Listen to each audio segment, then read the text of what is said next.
Hey guys, it's Eddie here from Deline Property, and today we're doing a quick video about a question that I get asked very often. And the question is, what is better to purchase either a house or purchase a unit or a townhouse, etc.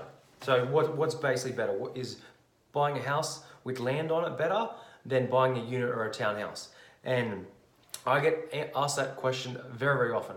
And what I always say back to that is it depends. It depends on how much money is in each of them. Like I guess the pros for purchasing a house, which everyone would already know, is a house where you purchase it has land. It has land, and they only make so much land. Land's going to gradually go up. That's a pro for it. A con is that houses generally, if you're buying metro, they generally have a much lower yield like a rental yield compared to a townhouse or a unit, depending on what state you're looking in. Well, let's use Queensland for example. If we're looking around Brisbane, say half an hour out of Brisbane or within a half an hour radius, you can get a house for say $300,000, right? And that might rent for $310 a week, right? So that's about a 5% rental yield. Nothing crazy good, but it's all right. But you got a house, you got land, and you don't have to pay strata, etc. If you bought a townhouse the street over from that, with the house is worth 300,000 ish, you could probably get a townhouse for under 200,000, and that would still probably rent for 280, between 280 and 290 per week or more or less. So your rental yield there would be around maybe 7.5, 8%.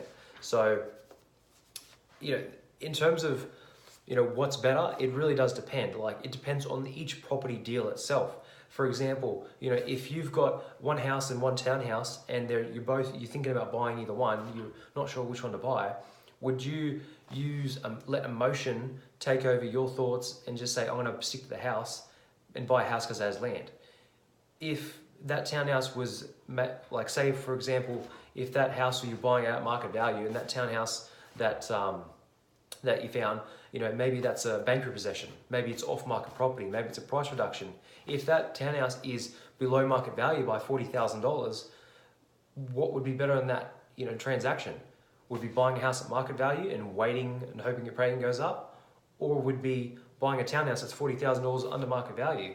Would that be a better thing? I'd go with a townhouse. If it's all about the property, is not an emotions game. Property is a numbers game, and whatever is going to make the most money at the end of the day. That's why people that get stuck with emotions, they only want to invest in houses. That is it gets you stuck very quickly.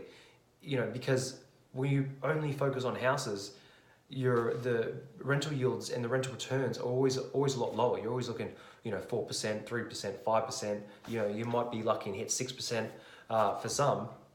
But depending on where you're looking, if you're looking still metro areas, but majority is going to have very low rental yield. So it's barely going to cover the mortgage. You're going to have to, fork out for council rates, water rates, management fees and insurance and all that kind of stuff as well.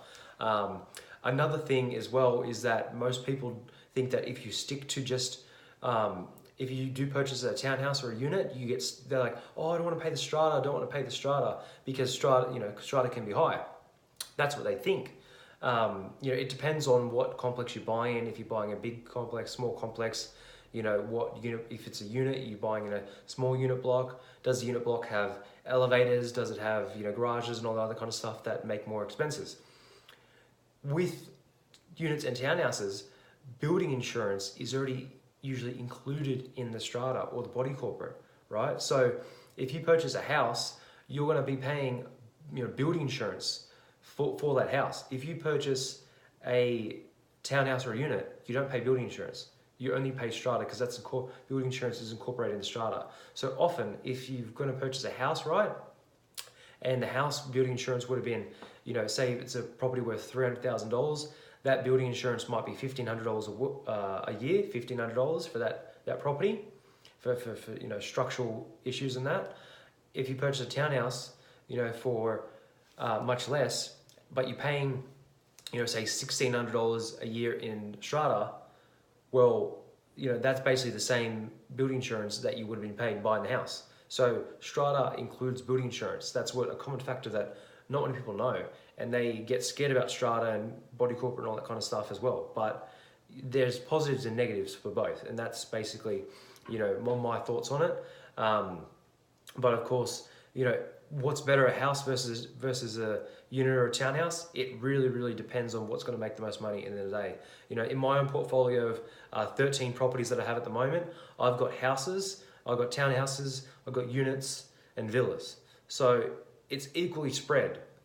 So some of the houses that might not have the highest rental yield, they've offset with units and townhouses that have really high rental yields as well. So it's about, balancing your portfolio and, trying to manage it, your portfolio as one. So if you've got 5-10 properties or more, what's going to add to that to make it sustainable, so that, in case in the future rates go up, in case, something goes wrong, your portfolio is paying for itself. So that's what it's all about. But yeah, real quick video, houses versus units, my thoughts on it. Once again, no financial advice and all that kind of stuff. But yeah, real quick, it's about what makes the most money in the day. You can't get emotional when it comes to property investing and only stick with a certain type because it makes you feel good, and it's what some people say. So thanks for watching, and I'll catch you next video. See you guys. Bye.